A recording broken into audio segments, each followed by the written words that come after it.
Welcome to DI Dashboard webinar. I'm Shani and I'm the training evangelist for Dealer Inspire. My job is to bring you amazing guests that teach you everything that you need to know and want to know about Dealer Inspire and all the great tech that we do here. Um, if you are interested in learning a little bit more about what we do, check out our page at dealerinspire.com/DI How Do I. And there's all kinds of great stuff there. There's we got an FAQ page, we got the past webinars.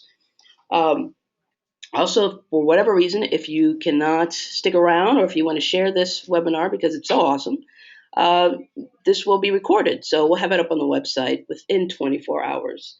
As I mentioned a little earlier, everybody's going to be muted, but if you have any questions, then please send them via the chat and GoToMeeting, or you can send an email to myself, Shawnee, DI at dealerinspire.com, or, just give me a call, whatever, smoke signals, it all works.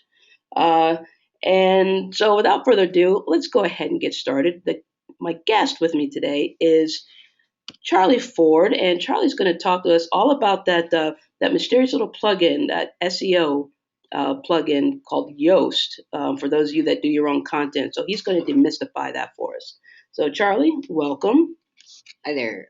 So this is the Yoast SEO plugin. You'll see that underneath the regular content boxes on blog posts and other posts that you might be doing on the website. So with that, we're going to do a quick run through of blog post anatomy. There's a few different pieces of the blog post that you need to know about. The header, content, images, categories, and tags. And then at the bottom of that is going to be the Yoast SEO plugin. I promise I'll be super quick with all of those other items. So you really don't need any more than one main header. If you have more than one main header, you're going to confuse Google. You're going to confuse everybody. It's just not a good idea to do.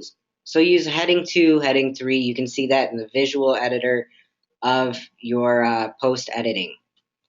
So you can do two different things with your content. This is the two different directions that I've seen our clients using. Creating your own content, and that also includes having another SEO company do your content, or a lot of people like to repost PRs and such. I'll go into why that's not the best idea in a minute. But if you are creating your own content, you want to watch out for a few things like keyword stuffing, poor grammar and spelling, outbound links, and plagiarism. If you're worried about plagiarism, check out copyscape.com. There's just a couple examples of how blog posts look on some of our sites to the right. Now here with our content, if you are reposting press releases from somebody else, this is the biggest way that you can tank your SEO value. If Google looks at your site and it looks like you're plagiarizing, then you can get yourself into big trouble. It's going to mess up all of your other content that could be legit on there. So this is the way that you take care of giving credit where it's due. So in the advanced tab of the Google or of the WordPress SEO by Yoast plugin, you'll go down to where it says canonical URL and put the URL of the original content there. Images, you don't want to forget some images. Make sure that your pages are pretty. Images make things a little bit nicer. They break up content and they add visual cues to what you're talking about. Make sure that you have at least one image available above the scroll line. Categories and tags, you want to keep them simple. Here's a few examples of one of our sites. We have 2013 Honda vehicles as a category, 2014, 2015, around Raynham, which is the dealership city. So you could have around the city, whatever city you're in. Automotive tips, car buying tips, car repairs. Those kind of things are topics that somebody, if they land on one of your pages, they might be interested in learning more. Again, watch out for keyword stuffing. I've seen it with a few companies that they like to add in extra keywords in their categories. It's just a bad idea. Plus, it doesn't look very nice. So let's get into the Yoast plugin. That's why you're here anyway. It's at the bottom of your blog post content box. We're going to go over the general tab first. We'll have the snippet preview. So that's just kind of an idea of what Google is most likely going to see. Focus keywords, so that's what you're going to put in there to check to see if you have your content dinging the right numbers for article heading, page title, page URL, content, and meta description. Making sure that your focus keyword is actually showing up where it should is a really important part of SEO. And then at the bottom, you can edit how Google is going to see your title and description. So if you search something on Google, like in the snippet, you're going to be able to tell Google what you want to say about your piece. For example, if you have an introduction that's just kind of an aside that talks about your topic but isn't really your topic, then you want to just address your topic there. For the focus keyword, though, what you do is you put in your keyword. For example, this is 2015 Honda Civic Si. You could just do Honda Civic. You could do whatever your focus wants to be. Then you either hit update or you hit publish, and you can see, or you can hit save draft actually, and you can see how many times your focus keyword. Then it'll give you your page analysis. So that big orange box at the top, that's nothing to actually be worried about. It's just telling you to update it if you change anything in your content. So it's going to go through your items through a stoplight colors. So if it's red, it's bad. Orange is like, it's kind of bad, but it might not be something to worry about. Yellow's caution, and green is good to go. These are just a few things that your page analysis will give you an idea about. So, for example, one of our yellow items here, the page title contains the keyword or phrase, but doesn't appear at the beginning. Try to move it to the beginning. I believe in this specific piece, it just says the model name rather than just model name. So if that's the issue, then I wouldn't worry about it. But it just gives you some things to think about. As far as any tool that runs automatically, take it with a grain of salt. Use some common sense with what you're doing. And then read up on the Flesch reading ease test. That's the second item in this list. You don't want to be too hard to read, but this piece, like most others, is written at the same reading level that you'll find most reviews and most other automotive content. Hey, Charlie, real quick. So, let's work with the client here on using this tool and writing a blog post. And I know that we were doing an analysis, and the page we had a orange dot because there was less than 300 words. And I noticed that this one looks like it has 510 words. Is there like a sweet spot for the word count in blog posts? I really like 350 to 400 words in a blog post. Having just 300, if you're just talking about a quick sale that your dealership is doing, that's no big deal. But if you are actually trying to discuss a topic, it's really hard to get into the detail that you need to get and also be relevant to your user if you're not even hitting 300 words. Okay. Does that make sense? It does. Cool. So let's get into the advanced tab. Look at all them red arrows. This, again, we're going to talk about when you're using somebody else's content. Again, I do not like that. I like original content. It helps everything. But really, most of the items on this advanced tab, don't worry about it. And if you have any questions about them, just ask us. Just DI how do I at dealerinspire.com. We'll answer your questions about that. But the meta robot index and follow. So no index means do not pay attention to this. No follow means do not pay attention to this. Just very briefly. That other box, just don't worry about it. Breadcrumbs, don't worry, don't worry, don't worry. Canonical URL. Let's talk about that. That's the boss URL. So that's the person, that's the owner of the content that you want to make sure you give credit to. Also give credit to it in the blog post content.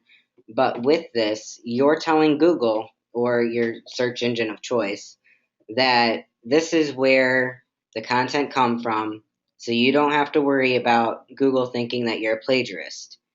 And 301 redirect. So say you did a blog post about the latest and greatest sale that the dealership is happening, if that sale isn't happening anymore, then you don't want somebody to land on that page, right? So go ahead and put the URL to the most recent, latest, and greatest happening at your dealership. So if you had a Halloween special going on last October, and obviously it's not October right now because we're sweating, go ahead and put in your July 4th special redirect, and it'll take somebody that was originally going to head to that Halloween special and put them right on July 4th. Now, would you suggest doing it that way? Because I also know that a lot of people will put the expiration date on their post so that it drops the draft mode, goes into draft. Is there one way that's a better practice, or is it just user preference? User preference for the most part. You're not going to have a lot of organic traffic coming to, for example, a Halloween post. But if you want somebody that hits that Halloween post to go to a new post instead of just getting a 404 page, then that might be preferable. Okay. So then we're going to talk about the social side of things. This has a different way for you to talk to your Facebook users. So your the share tools. I don't know if you've done this, but if you've gone on a page and you want to share it to, and then what shows up on your Facebook is different than what shows up on the content that you were just reading. So you can change the title, description, and add an image specific for Facebook. And if you want to know more about this, then check out Bruce's Optimizing for the Click webinar at dealerinspire.com/past webinars. So, say you're doing your own writing for your dealership and you want to get some great ideas. What I did was I plugged in Service Bay into the Portent Content Idea Generator, and it gave me, the clickbait type of titles, but how service bays are making the world a better place. Just hit refresh until you get something that makes you laugh, and then write about it.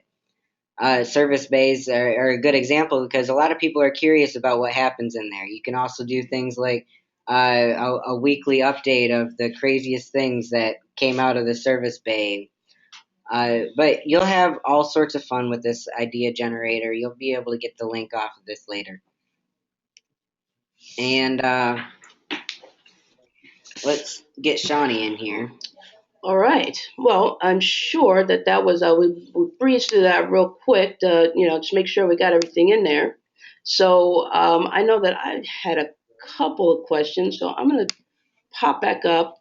I'm gonna pop back to some of the slides here. Um, so one of the things I know, especially when I'm talking to clients about the about creating blog posts. Um, uh, Okay, so images. I know that there are some places where you can have the featured image. You can also have it directly in the content box here.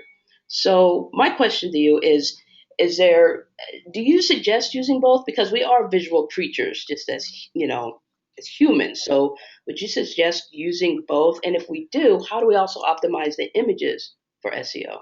Oh, absolutely. So, yes, you want to use the images in your post, and you also definitely want to use a featured image. If we go back to, let me grab that. If we go back to here, you see the little square images that are off to the side of my example posts. That's where the featured image loads up, and then a snippet of your content. So if you don't put in a featured image, you're just going to have a snippet of content, and it'll not be as pretty. But you can have your featured image and then also add more images to that. Your featured image is not going to show up on your regular post unless that's a feature that you specifically requested. Okay. And one more question, and this is mostly for my benefit because oftentimes I'll do training on these. I know that categories and tags are extremely important. Is one more important than the other? For instance, I know that with tags, everybody uses tags, in their little mediocre blog posts and like shutupshani.com or something, and Facebook posts. Uh, would you consider those a little more? I don't know. Would you consider those less important than categories? Would you suggest people focus on categories, or a combination of both is your best bet? I prefer categories over tags just because they sort things in the way that I like. Categories also will give you, you can set a category as a menu item even on your site. On my motorcycle blog, I have categories listed like a repair category. But within that repair category, I have things like flywheel tagged. I have things like swing arm tagged, forks tagged. So the different tags belong to the same category, but the categories are the overarching way of sorting things. Okay, so basically focus on the categories. You can use tags, but really focus on the Right. categories. And these are different than hashtags, too. I just wanted to throw yes, that good out there. point. Good point. Hashtags, you can even put, well, you could put hashtags in your social spot on the Yoast SEO plugin, but that's different than their tags in your post. So where it says posted in promos and events on the content page, that's showing up as a category. So if you had uncategorized there, then well, I hate uncategorized because that's not sorted. But if you were just focusing on tags and you didn't have a category for that, then you wouldn't be able to lump it in with other promos and events. Got it. Okay. All right. So, are there any questions out there from you guys? Well, we got Charlie here. Are there any questions here on any part about Yoast? Any part about the kind of content or what Google would like to see? One of the things that we talk about a lot is Google is becoming more. Is based more on intent, not so much just words, also based on intent. So that's why keyword stuffing is no longer, is no longer valid because Google knows. Google knows when you're just stuffing keywords. You want to keep things natural in a way that people would read things. So, there any other questions out there about what Google likes to see, about how to boost your SEO using the Yoast plugin? Let us know. Has anybody used it and found something that they liked or found something that they didn't like? So, let's just stew on that for a little bit. Again, if you have any questions, you're going to be able to, here, let me go to the last post. Send them my way at dihowdoi at dealerinspire.com, or you can contact Charlie at cford at launchdigitalmarketing.com. And yeah, we'll be talking about this more. So thanks, Charlie. Thanks. Looks like people are kind of mulling things over, so I really appreciate your expertise in this. Well, thanks for having me, Shawnee. No problem. So I want everybody to really pay attention to our next webinar, Marketing to the Brains of People using Psychological Principles That Sell. This is really huge. I mean, there's so many things that we necessarily don't think about, but our brains are thinking about it, whether we're aware of it or not. So Mark McCarthy, who is our creative director, is going to be with us and talking about those, those things that you can do to really boost people coming into the door and, uh, enticing people, your customers, to buy. Um, as always, check us out at dealerinspire.com, DI How Do I, and please fill out your survey, which should be in your inboxes here pretty soon, and let us know what you think. So with that, I'm going to say thank you so much for being with us this week and for listening. Again, I am Shawnee, the trainer of technologies for innovative dealers such as yourself, and I will see you all next week. Thank you.